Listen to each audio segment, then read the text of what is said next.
Dahil po wala hong data sharing agreement, ang isang beneficiary pwede hong kumuha po ng stupad, can also benefit from another, yung tinatawag mo nating AX, makakakuha po siya sa AKAP. Ang nakakarating pa po sa amin, some of the SWD personnel, ang sabi po sa kanila, basta request ni congressman o lista ni congressman, no question asked, silent na lang kayo. Yung pera ni congressman, nandoon na sa DSWD. Bibigyan na lang ho namin kayo na endorsement. Dali nyo na lang doon. Huwag ko kayo mag-alala, mabibigyan po kayo. Basta ho galing ho kay Kong. Gusto nilang ipahalata na ang pera na yon ay galing sa kanilang bulsa. Ang masama pa ho, pag nagkakaroon na ng distribution, nandoon lahat yung kanilang list agad. Lahat ng line-up nila na kandidato, na una muna silang magsasalita bago yung actual distribution. Bihira po kami makakita o makarinig na ang sinasabi po sa mga beneficiaries, itong pera na to galing sa taxes na binabayaran nyo. Dapat pasalamatan ninyo yung mga katabi nyo, sabihin yung thank you for paying your taxes. Sa mga ating mga mayors, sa ating po mga governors, karamihan po sa kanila, yan po yung sinasabi. Na dapat huwag kayong magpasalamat sa amin. Pasalamat po kayo sa mga katabi nyo dahil binabayaran nyo ng kanilang mga taxes. Habang tayo ay namomroblema sa issue ng sino ang kalipikado, yung isa pa ay yung makatotohanang implementasyon sa LGU. Kaya tawagin natin si Mayor Benji Magalong na alam ko marami nang sinabi tungkol dyan eh. At nais natin marinig from the ground. Ano ba talaga ang nangyayari sa AKAP at bakit ayaw ninyo ang mga pangyayaring iyan? Maraming salamat, Madam Chair. Thank you for giving us this opportunity to convey to you what's really happening on the ground.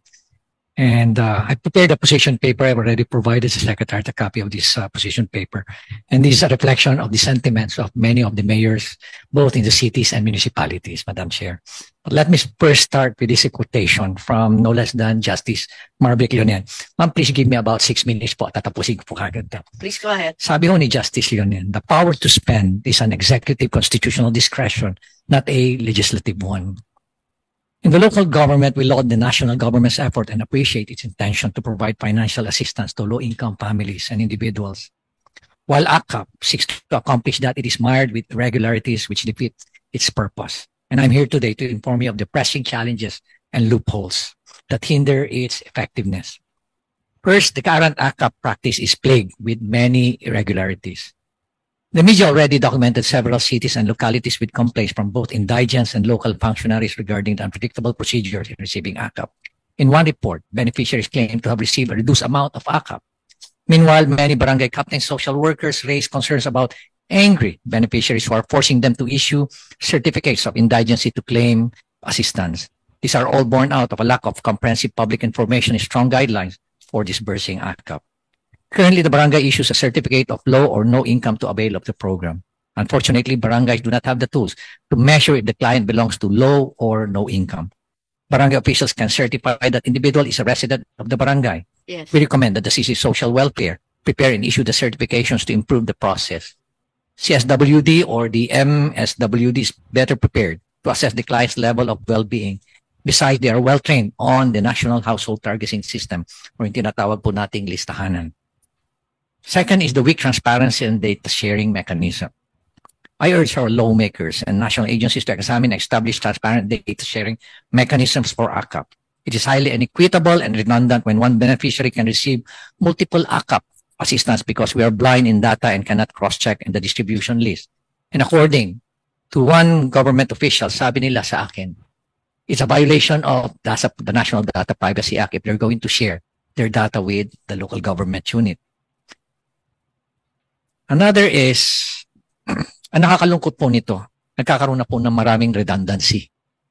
Dahil po wala hong data sharing agreement, ang isang beneficiary pwede hong kumuha po ng stupad, can also benefit from another, yung tinatawag mo nating AX, makakakuha po siya sa AKAP. Ang nakakarating pa po sa amin, some of the SWD personnel, ang sabi po sa kanila, basta request ni congressman o lista ni congressman, no question asked, silent na lang kayo. Ganun po yung nangyayari. At ang nakakalungkot, ngayon na naging mahigpit, ang lagi nilang sinasabi, ang sabi ng mga staff, ng ating mga lawmakers, yung pera ni congressman, nandoon na sa DSWD. Bibigyan na lang ho namin kayo na endorsement, dali nyo na lang doon. Huwag ko kayo mag-alala, mabibigyan po kayo. Basta ho galing ho kay Kong. Another is, ACAP and similar aid programs are increasingly and frustratingly politicized. Perhaps the most glaring issue is the increasing politicization of the social amelioration program. In the local governments, we're concerned with a national politician decides to have a personal appearance during aid distribution. But we have no choice but to accommodate them. Sa mga senators po, wala ko kami gaanong problema. Dahil ang pina-emphasize po doon is, etong pera na nanggagaling po, na binibigay sa inyo to, ay galing po to sa taxes na binabayaran po. At yun po yung lagi namin ina-emphasize sa kanila. Ang nakakarungkot lang po, pag iba na po ang nagdi-distribute. Gusto nilang ipahalata na ang pera na yun ay galing sa kanilang bulsa. Ang masama po, pag nagkakaroon na ng distribution, nandun lahat yung kanilang list agad, lahat ng line-up nila na kandidato, na una muna silang magsasalita bago yung actual distribution. No? Ulitin ko, bihira po kami makakita o makarinig na ang sinasabi po sa mga beneficiaries, itong pera na to galing sa taxes na binabayaran nyo. Dapat pasalamatan ninyo yung mga katabi nyo, sabihin yung thank you for paying your taxes. Sa mga ating mga mayors, sa ating po mga governors, karamihan po sa kanila, yan po yung sinasabi. Na dapat huwag kayong magpasalamat sa amin. Pasalamat po kayo sa mga katabi nyo dahil binabayaran nyo ng kanilang mga taxes. Given the way the ACAP operates, we cannot help but find similarities in the design of the ACAP and the Philippine Development Assistance Fund, or yung tinatawag ko natin PDAF, which the Supreme Court struck down in 2013 due to the following: discretionary fund allocation. At yung ACAP at yung pork barrel allows officials to control public funds with broad discretion, often without strict guidelines or oversight. Similar to PDAF and ACAP enables government officials to decide on fund distribution even after the budget has been approved, violating the separation of powers. Like PDAF, where legislators inserted specific budget allocations for their pet projects, ACAP may also involve executive officials or lawmakers influencing fund distribution for political or personal gain. Hindi ko po sinasabi na congressman lang po. Sinasabi ko rin po rito, pati ho governors, pati ho mayors. Ganyan din po nangyayari. Alternate politics. Both programs encourage a system where funds are used to benefit specific constituents. Meron pa nga nangyayari dyan na yung ACAP na didistribute, muntik pa hong ibigay sa media. Meron pa hong isang mayor ho na nagbigay ho sa akin ng listahan. Pati ho mga teachers nabigyan din ho. Pati mga administrators nabigyan din ho. Inefficiency in public spending, instead of being allocated based on national priorities, funds under both programs risk being distributed based on political considerations. To reiterate, I'm one with the national government in providing meaningful assistance to our society's vulnerable sectors. But the work to create a more inclusive, efficient, and responsive social protection system for all Filipinos goes hand in hand with transparency, accountability, and genuine, not parochial concern for Filipinos. Let us improve and do better because of our Filipino citizens deserves as much. Maraming salamat po, Madam Chair. Yes, maraming salamat. At maraming sinabi si Mayor Magalong na siguro kinakailangan tanungin natin. May komento ba ang ating grupo dito, lalo na yung mga abogado? Andito si Justice Carpio. Talaga bang may violation ito sa ating konstitusyon na sinasabi? Dahil yun nga, doon sa DAP ruling ng 2013, talagang nagkahalo-halo na yata yung executive at legislative na tanging pinagbabawal ng saligang batas. Justice Carpio, paliwanag ninyo sa amin, paano ba nag-ooperate yung hiwalayan ng iba't ibang sangay ng pamahalaan? Madam Chair, dun sa PDAF, the Supreme Court struck down the provision which in the GAA where the a member of Congress, the district representative, will recommend a project. Sabi ng Supreme Court, Congress can only appropriate but cannot even recommend what project because execution of the budget is already with the executive branch. So that's why dito sa ACAP, inaamin nila na they accept, the SWD is admitting that they accept recommendations from members of Congress. Well, I'm willing to concede that anybody can recommend, no? Everybody. But if lumalabas na lahat pala na approve are recommended, the recommendation came from the House, there's something wrong there already.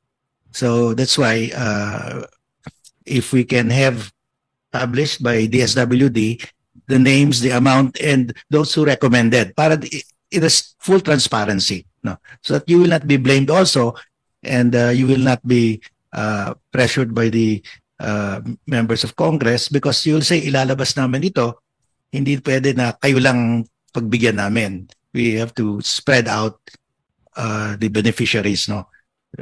Pero Justice, inamin po ni Yusik Sulit, hindi po ba dapat bawal ang mga politiko mag-recommend tulad ng sinabi ni Mayor Benji? Well, Pagkat po, hiwalay nga yung executive Yes, at yeah. legislative. Pwedeng tumanggap ng listahan ng iba't ibang tao, ng iba't ibang departamento, pero palagay ko ang politiko hindi dapat Yeah. nagbibigay ng listahan, di po ba? Kasi ang liwaliwanag ng ating constitution nakalagay yung decision sa PDAF, ang sabi ng Supreme Court, you cannot put it in the law that the congressman will recommend. But as part of the general public, anybody should be able to recommend. That's my position. But they cannot put that there because pag sila ilagay mo dyan, talagang mauubos sa kanila na lang. No? So if anybody can, if an ordinary person can recommend, anybody can recommend. But nagkakaroon ng telltale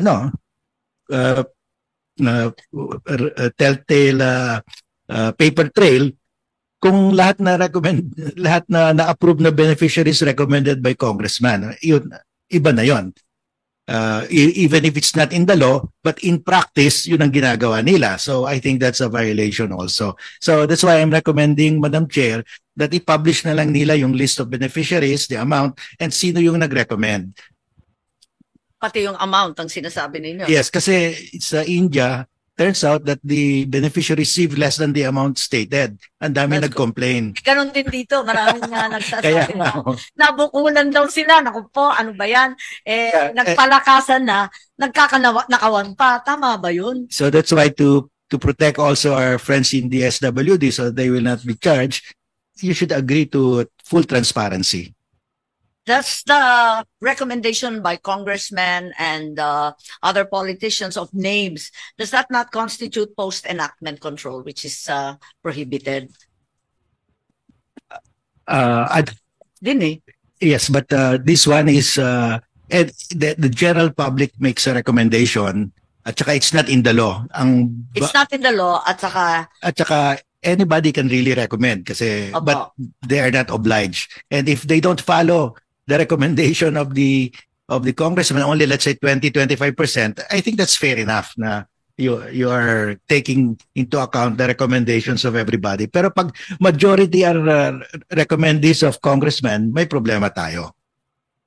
si Mayor Benji maraming masasabi kasi nakikita namin yung pagbibigay ng tulong, ma-attend naman na yung mga opisyal, tama naman yun, pero hindi tayo nakikialam doon sa listahan kasi talagang binibigay yun na nakakaalam yung ating DSWD, yung DOLE. Baka may maidagdag, baka may kwento pa si Mayor Benji dyan. Tama po kayo, Madam Chair. Ang listahan ho dapat, nag-emanate po ta City Social Welfare dahil sila po nakakaalam talaga eh. Ngayon, nagtataka ho ako doon sa reason na it is a violation of the National Privacy Act. Only to find out. Alam niyo ma'am, kami, we are all entitled to all these documents and all this information because we know for a fact that only to find out, ang totoo palang rason dyan is mabibisto lang ho kung sino ang mga pinagbibigyan. Ganun lang ho yun eh. Mabibisto lang talaga kung sino ang mga pinagbibigyan. Kaya tama ho, I'm completely aligned with the proposal of Justice Garfield. Bakit tinatago kung sinong tinulungan? Yun ang tanong, di ba? Dapat baliktad eh. Buti nga, nakatanggap eh. Tingnan mo, tinutulungan. Ma'am, kasi Kung ma'am, tamang ginagawa, ipagmamalaki mo pa. yes ma'am. Tama ho kayo ma'am. Pero mas importante sa akin ay supporter ko yung bibigyan ko. Ganun mga pananaw ng mga... Opposite. Yes ma'am. Paano ba yun? So sa implementation, yung actual, DSWD, alam namin na kayo napapag-utusan kung minsan. Paano ba yun? Ano ang magagawa nung CSWD, MSWD, siya ay empleyada diyan sa mayor, sa gobernador, sa congressman at kung sino man. Ano naman ang gagawin ng hamak na DSWD? Thank you po for kay Mayor Magalong. Kanina nalimutan ko o hindi ko nasabi na may role din yung local social worker LSWD o either in the city or provincial or the municipal level kasi sila rin yung isa sa mga accepted documentary requirements is the certification from the social worker na qualified ka. So there you can, exercise that role. So sa amin kasi, on the part of policy and planning, tinitinan ho namin paano magkakaroon ng magandang guidelines. Of course, there will be kinks in the implementation. Kaya nga po yun ng these interagency guidelines, yun sana yung hope na ma-address yung ganong kind of implementation issues. Pero sa guidelines po, may role po yung city municipal social worker in the vetting of the qualified individual. Nakapista yan, pero ano ang realidad? Ano naman gagawin nun? Kung na-pressure ng kung sino-sinong malalakas at makapangyarihan. Chair, ulitin ko lang yung lahat, kahit po kanino manggaling yung listahan, walk-in, in the end po, ang nagdi-determine kung sino yung qualified, DSWD po. So, hindi po porket, ito, ni-refer ka ni X, Yung Y. ulit, ang dami-daming nagre-reklamong MSWD sa amin na talagang nahihirapan sila, naiipit sila. Yeah. Mayroon pong bago rin na provision dito. May hotline, katulad ng sinasabi na may tarpaulin po kaming nilalagay. Ang ayudang natanggap ninyo ay para sa inyo lamang, walang kaltas, something like that. So, lahat ng payout namin. Yung pagpipili ng beneficiary at yung halaga na ibibigay, ano naman ang laban ng MSWD? Ma'am, we always believe na yung part po ng profession ng social worker is to assess. So, basta yung assessment ni social worker, it's an exercise of his or her professional opinion. Paano sasabihin, tatanggalin kita sa trabaho? It can be sa grievance mechanism po na nilagay namin. Ganyan, pag hindi sumusunod, biglang tinatanggal. Sa guidelines lang po, ma'am, insofar as pero yung efficient. realidad, syempre may batas, tinitignan natin ang batas, tinitignan natin ang guidelines at IRR. Titignan rin natin yung realidad, yung nangyayari. Paano natin ipagtatanggol yung mga MSWD? Ma'am, we welcome po yung ganyang kinds of grievance or complaint Pero, para we can address. Kahit marami ng reklamo tungkol dyan, nagmumula hindi lamang sa MSWD, marami ng reklamo mula sa mayor, barangay kapitan, congressman, senador, dami-dami ng reklamo. Kung may grievance mechanism kayo, meron na bang naisaayos? May nasagot kayo sa dinami-dami ng reklamo? We can At submit, yung grievance mechanism ninyo?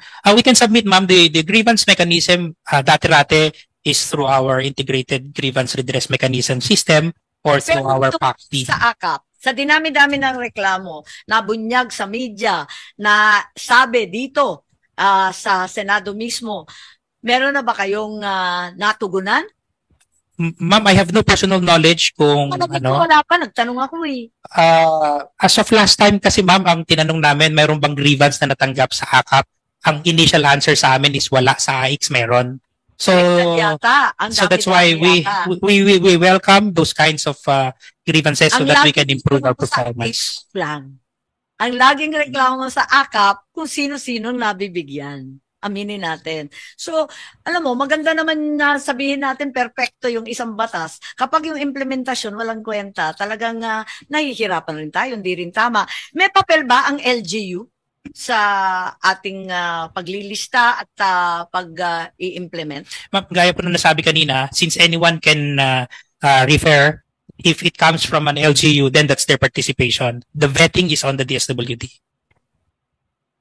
Because narinig ko rin na ang DSWD nagsasabi na pinapakialaman daw ng mga barangay kapitan, pero sabi naman ng kapitan, tinatanong daw ng MS at ng CSWD kasi wala silang kaalaman, di naman sila makakaikot ng lahat ng barangay. Halimbawa sa Baguio, kalayo-layo ng ibang barangay sa ating Cordillera, abay, hindi mo mapupuntahan ng bawat isa sa syudad siguro, pero dun sa mga bulubundukin, mahihirapan ng isang MSWD, ilan lang naman sila sa opisina. So, inaasahan ba ninyo na yung mga LGU makikilahok din dyan? O may papel ba dapat ang LGU?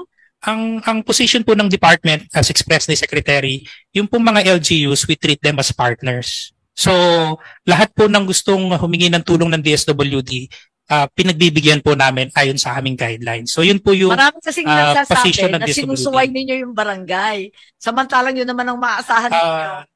Not at all true, ma'am, na inaano namin, we do not, kung meron pong ganyang mga reklamo, we can accept that. Diretso po kay Secretary Gatchalian. So, but wala pong Wala po kaming monitor na ganyang nare-receive po sa aming integrated grievance. Diaryo, sa social media, sa dinami-dami ng reklamo, wala kayong inaksyonan? I will check, ma'am, with our crisis intervention unit kung meron, and we will submit to the committee kung ano man ang na-receive, Yung crisis natanggap. intervention ninyo, punong-puno na sa mga problema ng pamilya. Hindi na nila kakayanin yun. Sila po kasi, ma'am, ang implementing arm namin dito sa aming protective service. Mayor, may sinasabi kayo, si Mayor Benji nabanggit yung risk of corruption. Ano ang masasabi ninyo dyan? Aside from corruption, itong ayaw na ayaw nating mga dakilang Ilocano, inefficiency in public spending, inulusta yung pera ng bansa, bakit po may corruption? Yung sa vote buying po or paano po ba? Ma'am, napakalawak ko nung ginagawa ngayon.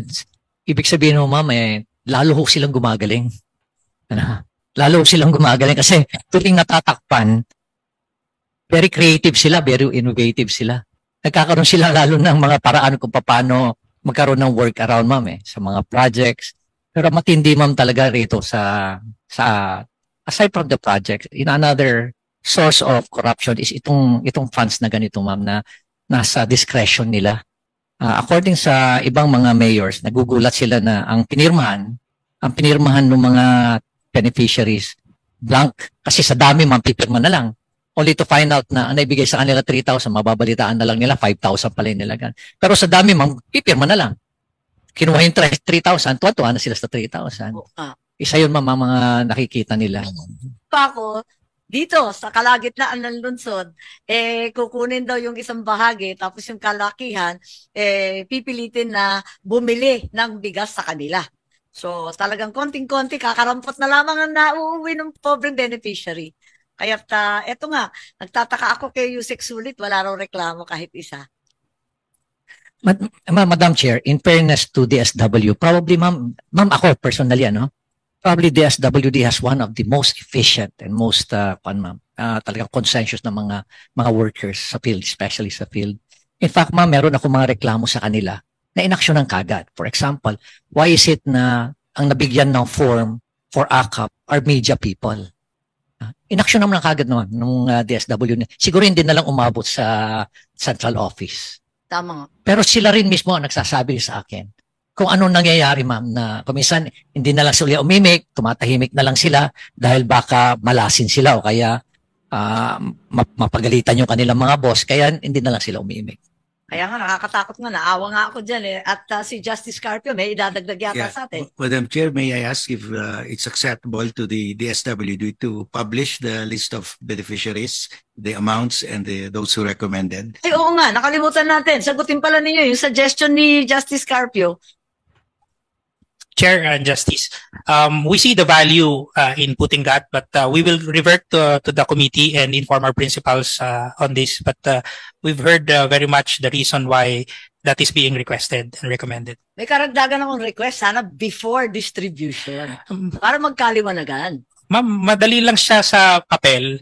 Sa implementation, it's really difficult. So, kaya tinatanong ko. Kaya nandito si Mayor, ako nanggaling rin ako sa LGU. Kaya kabisado ko nang kung minsan yung utos galing sa Manila, ibang-iba ang nangyayari sa field. Awang-awa kasi ako sa mga DSWD, minsan naka-backpack lang, milyon-milyon ang dala, nakikisakay lang, nakikiangkas lang sa motor, wala nang sasakyan Kinakabahan ako sa mga bata Mga casual pa sila, job order lang yung mga yan. Mamaya, mapinsala sa daan kung sino kumuha ng pera. Talaga nakakakaba. Alam ko, ino-improve na yung sistema ng DSWD. Ang sinasabi ko lamang, ang layo-layo ng nakasaad sa guidelines na may problema na, pag nakita mo pa yung implementasyon, mas lalong malabo. we will consider that, okay Madam kayo. Chair. I-recommend niyo yung listahan ni Justice. We will revert to our principals, Your Honor. And kanina po nasabi rin ng COMELEC, we will also issue guidelines for DSWD as regards implementation of financial assistance during the prohibited period of the election. So, maaring hindi po siya nakalagay dito because AKAP is, year-round. It's not only during election period, but definitely we are very responsible in complying with the COMELEC law, rules, and regulations. Thank you, Chair. Thank you, Mayor. May sinasabi kayo dati na 777. dahil corruption ang pinag-uusapan natin, na inaakit ang iba sa 7 million na AIX or AKAP yata. 7 million ba yon? At MAIP at tupad? Totoo yan, ma'am. Ma'am, I came from CIDG. Hindi ba malaki? Ma'am, Hindi ba mas malaki na ngayon? Kalibasa election na. ma'am, sa host, pag ikaw mamang nag-host ng sortie, you get 30-30-30. That's 30 So yung million. 777, nasa 30-30-30 na. No, ma'am. Yung 777, yung mga sumali sa sortie. Pero ma'am, yung 30-30-30 is the host nung sortie, nung provincial 30 sortie. million ng AKAP, 30 Yes, ma'am. million 30 ng million. tupad, 30 million ng MAIP. Yes, ma'am. Opo. You can, pwede ma'am may choice ka, AKAP or AIX. 30-30-30. And Opo. this information actually, ma'am, are coming from very reliable sources. Na actually, ma'am, Ay, namumblema narinig ko nga nagmamalaki yung iba. Yes, ma'am. Opo. Kaya ho, maraming nag-host eh. Gusto mag-host. Kasi nga, ang laki nun sa kanila. Pero yung 777, dahil marami na ma'am sumasama, nilimit na lang. Maski na nakarami ka na ng sortie, but ang maximum na lang natatanggapin mo is for 4 sorties. So that's 4 times 21. That's still 84 million per lawmaker na sumama ma'am doon sa sortie. Opo. Ano ba magagawa dyan? Hindi ko rin ma'am alam kung paano yung gagawin. Pati ma'am kami rito eh. Alam mo ma'am, I was just talking to one businessman this morning. At he's a very famous na businessman at is paying about 7 to 8 billion a year. Nagugulat siya, nalulungkot siya na ganun na lang ba kadali i-disburse ang pondo. Na lang, yung ibinabayad ko palang tax sandali lang pala nilang gastusin.